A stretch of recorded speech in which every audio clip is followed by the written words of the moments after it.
eu vou falar sobre algumas dúvidas que as pessoas comentaram nos vídeos do YouTube dessa sessão, ou que comentaram no Facebook, ou até algumas pessoas me mandaram e-mail e inbox na página do Facebook. Então, eu estou aqui hoje para sanar dúvidas. E, obviamente, essas dúvidas são relacionadas a intercâmbio e viagem para fora do país, porque é sobre isso que essa sessão se trata. A dúvida que as pessoas mais têm, mais me perguntam, colocam nos comentários e tudo mais, é sobre as diferenças entre o Canadá e a Inglaterra, já que algumas já sabem que eu morei no Canadá durante um tempo também. Bom, para falar sobre isso a gente tem que lembrar de algumas coisas. Primeiro que eu não tenho como falar sobre o Canadá no geral e nem sobre a Inglaterra no geral. O máximo que eu consigo fazer é uma comparação entre Toronto e Manchester, que são as duas cidades que eu morei nesses dois países. Que eu estou morando, na verdade, aqui, né, ainda na Inglaterra. Outra coisa importante de lembrar é que o que eu posso falar aqui é sobre a minha experiência pessoal, sobre a minha experiência numa época específica, em relação à pessoa que eu era e em relação ao estilo de vida que eu tenho, assim, nada vai ser real ou nada vai ser abrangente a todo mundo, porque somos todos diferentes, né? E para eu fazer isso eu tenho que contar um pouco de como foi a minha experiência no Canadá, porque da Inglaterra vocês estão assistindo aí a cada vídeo que eu faço. Eu fui pro Canadá em 2009, era inverno quando eu fui em fevereiro, e eu fui com um visto de estudante para 6 meses, só que o meu curso estava comprado para apenas um mês. Mas a minha intenção indo para o Canadá não era aprender inglês, a minha intenção era em trabalhar no Canadá com serviços, com subempregos, assim, com coisas que imigrantes podem fazer sem ter formação alguma. Por exemplo, pessoas que limpam coisas, babysitter, garçonete, esse tipo de emprego que é fácil conseguir sem ter muita referência. Eu não pedi o visto de trabalho para o Canadá. Por quê? Porque na época me disseram que era assim que podia ser feito. E eu sabia que eu estava indo para trabalhar ilegalmente, porque eu sabia que eu ia ter visto só até 6 meses e minha intenção era de ficar mais. Então, para vocês entenderem, eu fiquei no Canadá durante 1 ano e 5 meses. Durante 6 meses desse 1 ano e 5 meses eu tinha visto de estudante, só que eu estudei apenas um mês, todos os outros meses eu trabalhei. Ilegalmente. Se a polícia tivesse me encontrado em algum momento, eles tinham o direito de me deportar. Existem maneiras de você entrar legal no Canadá para trabalhar. Por motivos óbvios, eu não sei exatamente como se faz, mas o Google tá aí para ser usado, né, galera? E eu não vou ensinar como que se faz para conseguir trabalho do jeito que eu consegui no Canadá, porque, gente, por motivos óbvios também, né, eu não vou ensinar ninguém a fazer nada ilegal, não é uma coisa que eu me orgulhe. Obviamente eu me orgulho de ter trabalhado no Canadá, mas eu não me orgulho de ter feito coisas ilegais e eu não vou ensinar ninguém a fazer coisas ilegais aqui. Então, se você tem intenção de trabalhar no Canadá ou de estudar no Canadá, é só você ir na embaixada do Canadá que você consegue todas as informações que você precisa. Quando eu digo você ir na embaixada, você pode também ir no site da embaixada do Canadá e vai ter o mesmo tipo de informação. Agora, em relação à viagem para a Inglaterra, eu vim para a Inglaterra para estudar exclusivamente. Eu continuo trabalhando aqui com as mesmas coisas que eu trabalhava no Brasil e uma delas é exatamente isso que você está vendo agora, vídeos. E a outra coisa é aquele blog que vocês deveriam acessar todo dia, que se você não sabe qual é o acidezfeminina.com.br. Eu vim com um curso de inglês já comprado de 4 meses, porque é o tempo que eu vou ficar aqui na primeira temporada. Depois desses 4 meses eu vou voltar ao Brasil para uns compromissos pessoais e profissionais, vou ficar mais uns meses e aí eu volto para cá de novo para ficar mais 4 meses. Para a Inglaterra eu não solicitei o visto antes de vir para cá, porque esse país tem um acordo com o Brasil, que significa que você pode chegar no país e demonstrar toda a sua papelada, mostrar e provar que você está vindo para devidos fins, e assim você vai ter o visto na hora de no máximo 6 meses. E aí a gente entra numa outra dúvida que muita gente tem, que é a questão da imigração. Quando você chega aqui para passar na imigração para entrar no país, ou quando você chega em qualquer lugar. O brasileiro tem uma mania esquisita de querer causar pânico nos outros, falando que é muito complicado, que não sei o que, quando você chega para passar pela imigração e blá blá blá. Só é complicado se você não estiver sendo honesto. Se você estiver sendo honesto, com a papelada explicando que você tem um curso comprado aqui, ou que você está vindo para turismo e que você tem um lugar para ficar e que você tem o dinheiro suficiente para ficar aqui, não tem por que ser complicado. O máximo que vai acontecer são os policiais checarem as informações que você deu.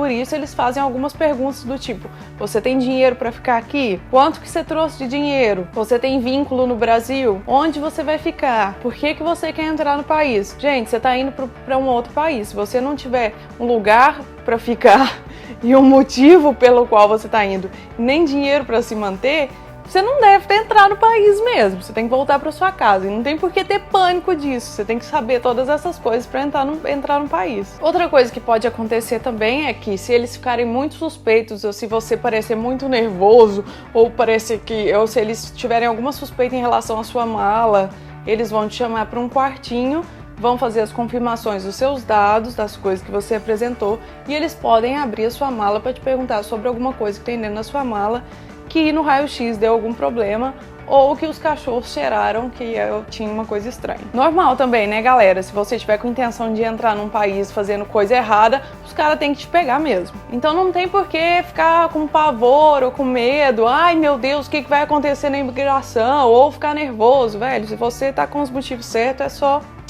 eu tô com os motivos certos e é isso aí, passou, beleza. Outra questão que o pessoal pergunta bastante é sobre como imigrar para outro país. Velho, eu não sei nada disso. Tipo, você tem que procurar outra informação em outros lugares, porque eu nunca imigrei para outro país, eu não tenho intenção de morar fora do Brasil mais do que algumas temporadas. Então não sei te informar, foi mal. Agora vamos às diferenças entre Toronto e Manchester. Toronto tem muito imigrante, é uma cidade grande com muito imigrante de todos os mundos e com muita cultura, inclusive em Toronto tem bairros específicos de cada país. Por exemplo, tem a Pequena Itália, tem o bairro que tem mais português, que você anda nas ruas, tem muita gente falando português de Portugal e do Brasil, e assim por diante. Tem regiões e bairros para cada país, não cada país, mas assim, para a maioria da galera que tem lá daquele país. Manchester não tem isso, tem alguns imigrantes, a maioria deles são muçulmanos, mas não tem tanto imigrante igual tinha em Toronto, talvez porque Manchester é uma cidade menor, ou talvez por causa das regras do país. Por que isso é uma informação útil? Porque se você quiser aprender inglês, às vezes é melhor você ir para um lugar, uma cidade menor, um lugar menor, que tenha menos imigrantes, porque você vai aprender o inglês com pessoas nativas na língua. Eu, por exemplo, não conheci quase nenhum canadense enquanto eu estava no Canadá. Todo o contato que eu tive com as outras pessoas elas eram de outros países, inclusive gente que já morava lá há muito tempo. Então, se você optar a ir para o Canadá aprender inglês, opte por uma cidade menor, num lugar mais afastado dessas cidades grandes que tem muitos imigrantes. Uma grande vantagem do Canadá é que o custo de vida lá é bem menor que aqui. Comida é mais barata, roupa é mais barato, aluguel é mais barato e até o curso de inglês é mais barato do que aqui na Inglaterra. Isso se dá porque no Canadá são dólares canadenses e aqui na Inglaterra você usa libra enquanto dinheiro. E a libra ela é muito mais cara para ser comprada em real do que o dólar canadense. Mas em compensação, a Inglaterra tem muito mais história para ser vista, assim, é um país muito antigo, com prédios antigos, com zilhões de histórias para serem contadas, uma coisa que o Canadá tem, mas não na mesma proporção que a Inglaterra. E uma vantagem da Inglaterra é que em volta dela tem vários outros países, pequenos países, que você pode ir dar uma volta num final de semana e voltar tranquilamente. Inclusive porque a maioria dos países europeus você não precisa de visto para entrar enquanto turista, você pode só chegar no aeroporto, mostrar o seu passaporte e declarar que você está indo como turista, ter um endereço para ficar, a passagem de volta e você entra de boa. Outro ponto importante sobre Toronto e o Canadá é o tempo. Em Toronto você tem quase 6 meses de inverno pesado. Em janeiro a temperatura pode chegar a mais de menos 30. Mais de menos 30 é engraçado, mas é isso mesmo. Quando eu tava lá, eu acho que eu cheguei a pegar menos 26 de sensação. É um inverno fodido, pesado. Mas eu prefiro neve do que chuva. Aqui na Inglaterra chove muito. E é por isso que nesse ponto eu acho que o Canadá é mais interessante, até porque no Brasil a gente já vê muita chuva, não nessa época, né, porque ultimamente anda chovendo pouco, tá até faltando água, mas a gente não vê neve, a não ser que você more bem no sul do país. E aí é outra coisa interessante de viver uma experiência diferente. Mas a chuva da Inglaterra também é diferente da chuva que a gente tá acostumado a ver no Brasil, porque aqui chove assim, é um chuvisco chato o dia inteiro às vezes, ou então às vezes tá um sol, e aí você sai na rua e aí começa a chover, mas não é essas chuvas igual a gente vê no Brasil que tipo cai água pra caralho e não dá pra você sair na rua sem um guarda-chuva bom. Não, aqui se você tiver com um capuz, você já sai na rua de boa, não se molha tanto. E o inverno aqui é mais ameno. O mínimo que eu peguei, acho que foi -2. Muita gente também pergunta sobre a diferença do inglês. A diferença do inglês basicamente é gíria. E algumas palavras que na Inglaterra são escritas diferentes do Canadá e dos Estados Unidos. E também tem o fato de que os ingleses, eles costumam falar as coisas mais certas, tipo assim, I'm going to. E nos Estados Unidos e no Canadá, geralmente você fala I'm gonna to, I wanna to. Os ingleses têm um inglês mais formal do que o pessoal dos Estados Unidos e do Canadá, mas não é nada que tipo, meu Deus, não é nada disso. E o sotaque também, assim como é no Brasil e em qualquer outro país do mundo, quanto mais a pessoa é do interior e tem menos convivência com outras pessoas que falam outras línguas, mais sotaque pesado ela tem, mas não é nada que você não vai conseguir entender depois de um tempo. E essa questão do sotaque também é mais porque a gente está tão acostumado à mídia dos Estados Unidos e do Canadá, ou americana, né?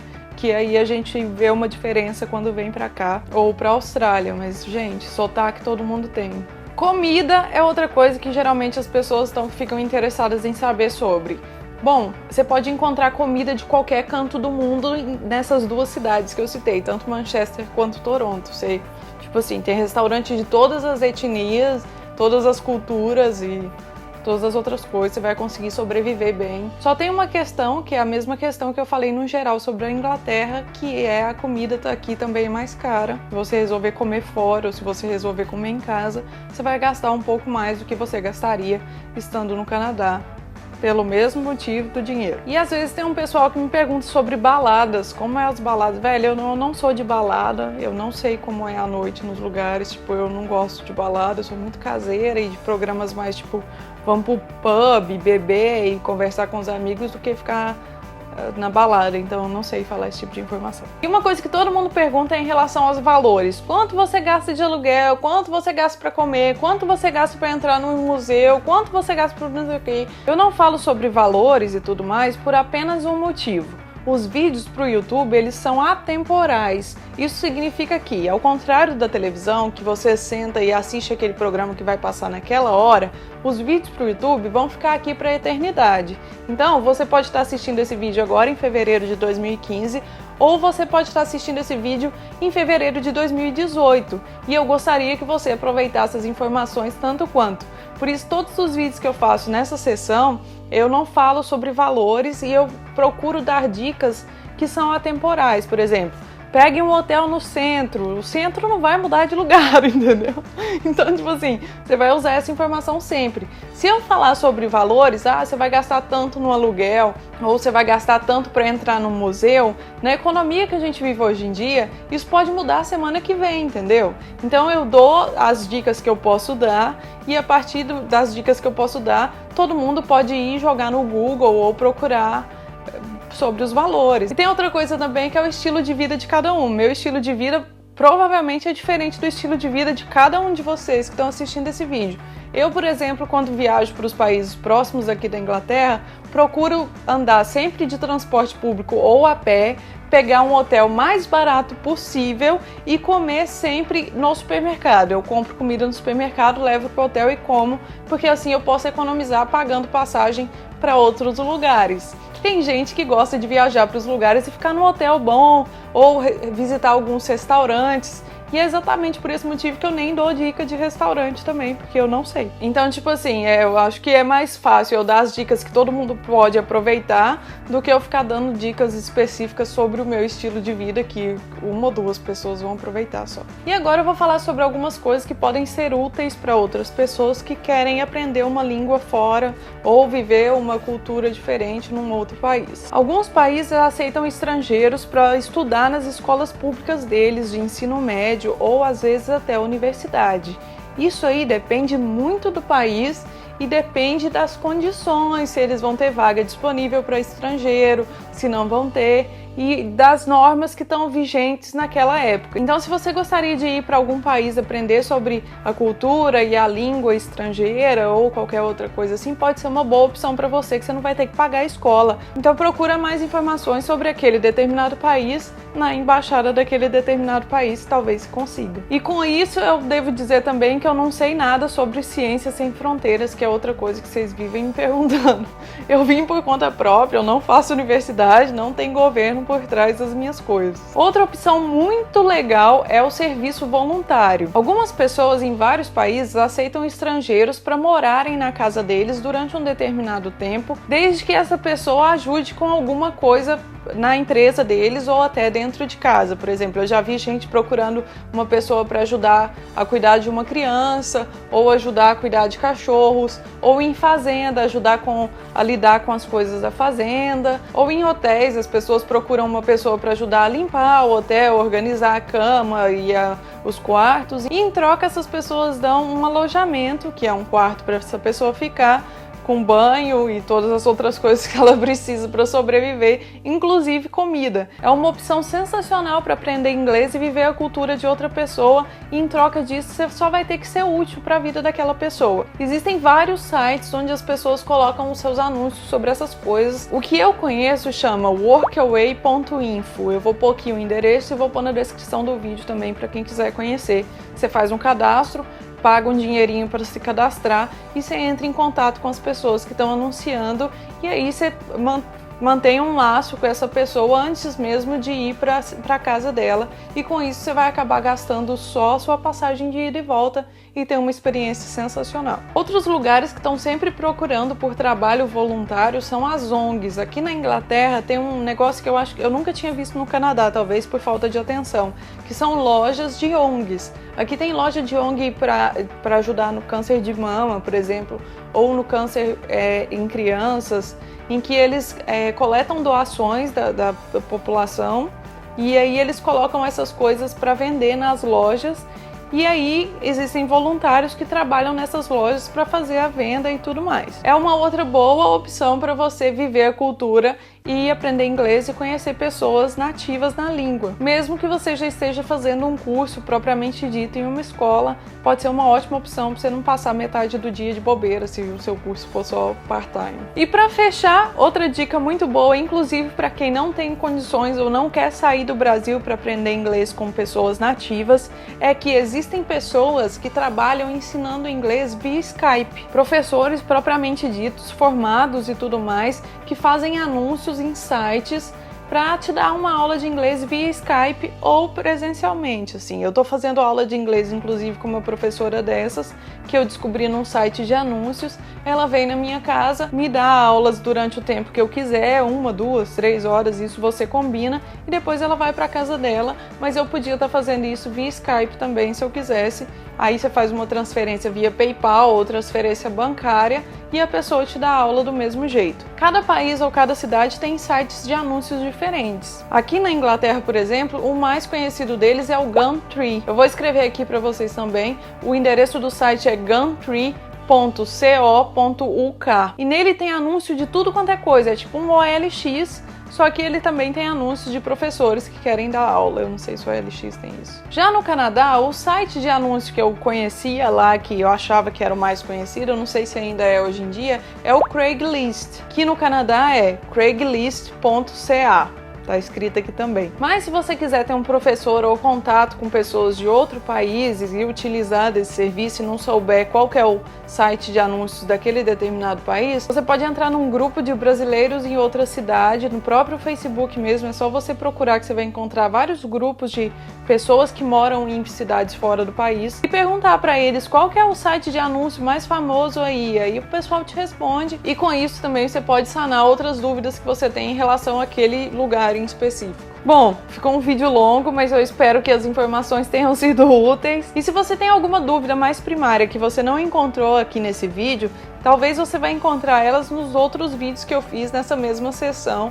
Eles vão aparecer aqui na playlist, então é só você assistir os outros vídeos, e daí se você continuar com a mesma dúvida e você achar que eu posso te ajudar, Deixa nos comentários aí que eu programo outro vídeo para daqui a um tempo. Olha que bonito! Esse foi o primeiro vlog que eu fiz enquanto vlogger, conversando com a audiência.